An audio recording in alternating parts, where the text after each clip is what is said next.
सच सबसे आगे। दोस्तों, मैं अब्बास हफीज हूं। आज इस वीडियो के अंदर एक बहुत संवेदनशील मुद्दा मैं लेना चाहता हूं। रिंकू शर्मा हत्याकांड की जो बात चल रही है पूरे देश में, आज किस तरह से भाजपा आईटी सेल के जो समर्थक हैं वो एक सांप्रदायिक हिंसा की आग में पूरे देश को डालने की कोशिश में लगे हुए हैं, ताकि लोगों का ध्यान जो है भाजपा सरकार की नाकामियों से हट जाए और लोग एक दूसरे के दुश्मन बन के एक दूसरे के नुकसान पहुंचाने लगे। उसी कड़ी का एक हिस्सा दिखता है रिंकू शर्मा हत्याकांड का दुष्प्रचार करना। जो लोगों ने रिंकू शर्मा की हत्या की है उनको सख्त से सख्त सजा मिलनी चाहिए, लेकिन जो लोग नफरतें फैला रहे हैं, जो लोग अफवाहें फैला रहे हैं, उन पर भी कार्रवाई होनी चाहिए। मैं इसी पर चर्चा करना चाहता हूं आज आपसे, और चाहता हूं आप इस वीडियो को आगे बढ़ाइएगा, क्योंकि इसके अंदर बेनकाब होता है गोदी मीडिया का सबसे बड़ा एजेंट। उसका नाम है प्रदीप भंडारी, जो अर्नब के गुर्गों में सबसे बड़ा गुर्गा है। और प्रदीप भंडारी सुबह से लगा हुआ है रिंकू शर्मा हत्याकांड को कम्युनल टर्न देने के अंदर, जिसमें शामिल हो गए हैं बहुत सारे भारतीय जनता पार्टी के नेता। वेरीफाइड हैंडल्स हैं इन सब के। ट्विटर पे नैरेटिव सेट किया जा रहा है, ट्विटर पे एक ट्रेंड चलाया जा रहा है जस्टिस फॉर रिंकू शर्मा, जबकि असलियत में रिंकू शर्मा की हत्या जो की गई, जिन्होंने भी की है, जिन लोगों ने ये गलत काम, गंदा काम, बुरा काम किया है, उन लोगों को सख्त से सख्त सजा मिलनी चाहिए। लेकिन उन लोगों ने धर्म के नाम पर मारने का कोई इशू नहीं है। वहां पर सीधे सीधे जो ये लड़ाई है रेस्टोरेंट के बंद होने के ऊपर है, बिजनेस राइवलरी के ऊपर है। ये खुद दिल्ली पुलिस कह रहा है। दिल्ली पुलिस के बयान सुन लीजिए पहले आप, फिर मैं आपको आगे बताऊं। 10 फरवरी की देर शाम को मंगोलपुर इलाके में कुछ लड़के एक रेस्तोरां में बर्थडे पार्टी मनाने के लिए पहुंचे थे। उसी दौरान लड़कों के बीच में एक पुरानी रेस्तोरां बंद होने के विषय को लेकर के, बिजनेस राइवलरी को लेकर के उनके बीच में लड़ाई झगड़ा हुआ और वहां पर से वो लोग फिर चले गए। उसके उपरांत एक रिंकू नाम का लड़का जो वहीं पर था, उसके घर के पास में इस झगड़े में शामिल कुछ लड़के आकर के उसके इलाके के आकर उसके घर के पास पहुंचे और वहां पे दोबारा से एक लड़ाई झगड़ा और मारपीट होने लगा।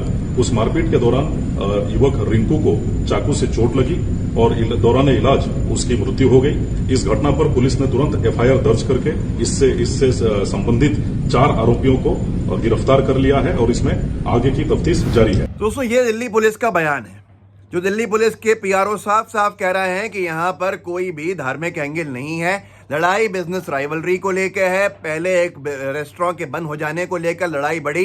सब लोग दोस्त थे, आपस में बर्थडे पार्टी में थे, वहां पर बहस आगे बढ़ गई और ये पूरा का पूरा केस अभी तक सामने आया है। अभी तक धर्म का कोई एंगल जांच में नहीं आया है। फिर आप खुद देख लीजिए कैसे आई ये खबर। जागरण हमेशा के लिए मशहूर है, गोदी मीडिया में एक नाम कमा रहा है, मुझे ऐसा लगता है। उन्होंने हेडलाइन लिखी, आज खून के एहसान को खंजर घोंप किया कलंकित। रिंकू ने आरोपित की पत्नी के इलाज में दिया था खून। हिंदू संगठनों ने जताया रोष, थाने पर किया प्रदर्शन। इन्होंने इसको पूरा एंगल दे दिया। इनसे उम्मीद है मुझे ये काम कर सकते हैं, क्योंकि इससे पहले कठुआ में जो गैंगरेप हुआ था, एक बच्ची, उर्दू नाम वाली बच्ची, जिसका गैंगरेप मंदिर के प्रांगण में किया गया था, 7-8 दुनिया के दुश्मन, समाज के दुश्मन लोगों ने किया था, जो बाद में सब दोषी पाए गए। लेकिन जागरण ने उस जमाने में फ्रंट पेज पे हेडलाइन छापी थी, कठुआ की बच्ची से नहीं हुआ था दुष्कर्म, सवालों के घेरे में चार्जशीट। तो ये वही जागरण है जिन्होंने आज लिखा है। प्रदीप भंडारी सुबह से लिख रहे हैं, ये ट्वीट है कि आज जिस दिन रिंकू शर्मा की हत्या कर दी गई है, मुझे स्वामी विवेकानंद की बातें याद आती हैं कि वो हिंदू धर्म के हैं। उनको इस बात पे फख्र है, क्योंकि हम जो हैं बर्दाश्त करते हैं, लेकिन हमारा बर्दाश्त करना हमारी कमजोरी नहीं है। Justice for Rinku Sharma. अब प्रदीप भंडारी ने अगले ट्वीट के अंदर लिखना शुरू किया, I am doctor Narang Ramalingam, Dhruv Tyagi, Ankit Saxena. तमाम लोगों का नाम लिखा जो लोग हिंदू हैं और जिनको कहीं ना कहीं जिनकी मौत हो गई, जिनको मार दिया गया। और नीचे लिखा, I am tired, I am angry, मैं थक चुका हूं, मैं नाराज हूं, गुस्से के अंदर हूं। ये बताना चाहा कि हिंदुओं की मौत पे ये नाराज हैं। मुस्लिमों की मौत भी हुई है इस देश में, हिंदुओं की मौत भी हुई है। नफरतों के अंदर हर एक वर्ग जला है, लेकिन ऐसे नफरतबाज जो सेलेक्टिव आउटरीच रखते हैं, इनकी वजह से दुनिया को हमारी लड़ाई देखने का मौका मिलता है, हमारा तमाशा देखने का मौका मिलता है और हमारे देश के अंदर और नुकसान होता है। बस इनके धंधे चले। जन की बात करके एक पोर्टल चलाता है और उसके अंदर भी सुबह से ये गलत सलत नैरेटिव सेट करने पे लगा हुआ है, यही बताने के लिए कि ये भाई साहब जो मौत हुई है, ये राइवलरी जो है धर्म को लेकर है, चंदे को लेकर है, जो बहुत दुखद है। इनको सुधरना चाहिए। मैंने आपको दिल्ली पुलिस के पीआरओ का बयान सुनाया। विनोद कापड़ी साहब ने एक और दिल्ली पुलिस का एडिशनल डीसीपी साहब का बयान शेयर किया है, एस धामा का। उसमें उन्होंने क्या कहा है मैं आपको दिखा देता हूं, पहले आप देख लीजिए ये बयान भी, ये भी दिल्ली पुलिस का ही बयान है, देखिए। सर, क्योंकि सोशल मीडिया पर ये चल रहा है, कॉम्युनल एंगल दिया जा रहा है, ये कहा जा रहा है कि जो रिंकू है वो एक राम रैली निकालता था, जय श्री राम बोलता था, इसी वजह से नाराज थे जो जिन्होंने हत्या की, आरोपी जो हैं, और इसी वजह से उन्होंने हत्या की है। रिंकू जो है वो एक लैब टेक्नीशियन का काम करता था एक्शन बालाजी हॉस्पिटल में, और इस इंसिडेंट को लेकर जो भी कयास लगाए जा रहे हैं या जो भी बातें चल रही है वो सरासर गलत है, फैक्चुअली रॉन्ग है, उनमें कोई तथ्य नहीं है। ये टाइम्स ऑफ इंडिया ने ये बयान छापा है, ये बयान पोस्ट किया है। विनोद कापड़ी साहब ने ऊपर लिखा है, रिंकू शर्मा को हर हाल में इंसाफ मिलना ही चाहिए, सरकार तुरंत परिजनों को दुख को दूर करे, जैसे भी संभव हो हथियारों को सख्त से सख्त सजा हो और झूठ फैला रहे आईटी सेल के चिंटुओं को जेल हो।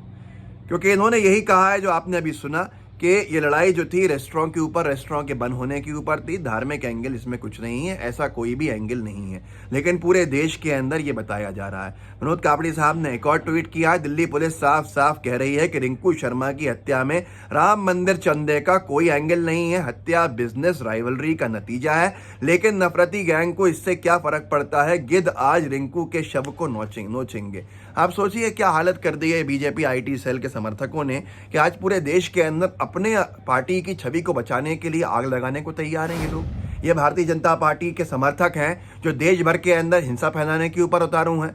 रिंकू शर्मा क्या हत्या जो हुई वो एक रेस्टोरेंट के बंद होने के ऊपर हुई, बिजनेस की राइवलरी के ऊपर हुई। अब उसके परिजनों के बयान लाके रखे जा रहे हैं सामने कि नहीं साहब ये तो वो जय श्री राम के नारे की वजह से हो गई, वो राम मंदिर के चंदे की वजह से हो गई। अपनी हर लड़ाई को हर व्यक्ति, चाहे वो मुसलमान हो चाहे वो हिंदू हो, वो उसको मजबूत करने के लिए अपने धर्म से जोड़ देता है ताकि धर्म के बहुत सारे रखवाले उसमें आ जाएं, भले ही पर नफरतें जो आगे बढ़ रही हैं वो बढ़ती रहें। यहाँ दिल्ली पुलिस कह रही है कि रिंकू शर्मा की हत्या जो हुई है वो बिजनेस राइवलरी को लेकर है, जो विवाद है वो कारोबार को लेकर है, एक रेस्टोरेंट के बंद हो जाने को लेकर है। दिल्ली पुलिस कह रही है कि हमने अभी तक कोई भी ऐसा एंगल जिसमें धर्म का इश्यू आया हो वो नहीं देखा है इस हत्याकांड के अंदर। पर फिर भी क्या आपको लगता है ऐसे में उसको इंसाफ मिलेगा?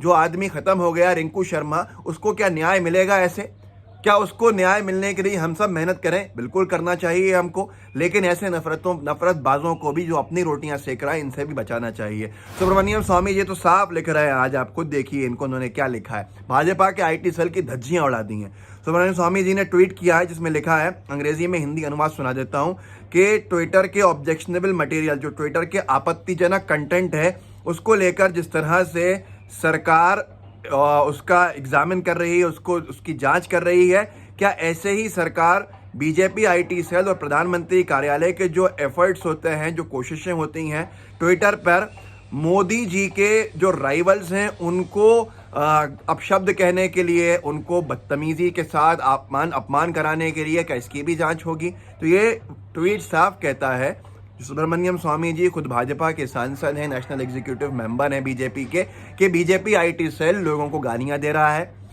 पीएमओ तक लोगों को सपोर्ट कर रहा है जो गालियां दे रहा है। ऐसा मैं नहीं कह रहा, यहाँ सुब्रमण्यम स्वामी कह रहा है, भाजपा के ही सांसद। तो ये बीजेपी आईटी सेल की पोजीशन है। आगे आपके हाथ में है, देश को जलाना है या बचाना है, ये हमारा खुद का निर्णय होना चाहिए। आपसी मोहब्बतों से ये देश इतना आगे आया है, बीजेपी जब से आई है तब से लोगों ने एक दूसरे को लड़ाने का काम शुरू कर दिया है। रिंकू शर्मा हत्याकांड को जो लोग गलत तरीके से बता रहे हैं वो आपको खुद समझना होगा कि वो अपना खुद का फायदा उसमें देख रहे हैं। ये वही लोग हैं जो हर एक की मौत के ऊपर अपना फायदा पहले देखते हैं, फिर इनका आउटरीच आता है बाहर जिससे कि इनको फायदा हो। ये वही लोग हैं जिन्होंने सुशांत सिंह राजपूत की आत्महत्या को मर्डर बताकर बिहार चुनाव की तैयारियां शुरू करी थी। तो आप अंदाजा लगा सकते हैं कि ये क्या पोजीशन में है। मेहरबानी करके आपसी रंजिशों को बढ़ाइए मत, बल्कि एक होइए ताकि ये देश और मजबूत हो और एक जन्नत के जैसा देश है, जन्नत के जैसा रहे। इस वीडियो को आगे बढ़ाइए, जब आगे कुछ अपडेट्स होंगे तो फिर मैं आपके साथ चर्चा करूंगा। लेकिन अभी दिल्ली पुलिस के मैंने 2 बयान आपको सुनाए, कोई धर्म का एंगल नहीं है। इस दिल्ली पुलिस की पूजा करते हैं अनभक्त, लेकिन आज दिल्ली पुलिस की बात इनको समझ में नहीं आएगी। वीडियो को आगे शेयर जरूर कीजिएगा, व्हाट्सएप पे साझा कीजिएगा ताकि लोगों को पता चले। मैं एक बात फिर कहूंगा कि रिंकू शर्मा के हत्यारों को सख्त से सख्त सजा होनी चाहिए, सजाए मौत होनी चाहिए। लेकिन जो लोग धर्म को लेकर विवाद फैला रहे हैं, नफरतें बढ़ा रहे हैं, उन पर भी कार्रवाई होनी चाहिए और फास्ट ट्रैक के अंदर ये कोर्ट में केस चले, जिससे कि जल्द से जल्द रिंकू शर्मा के हत्यारों को सजा मिले। जय हिंद, जय भारत। लाइव टीवी, सच सबसे आगे।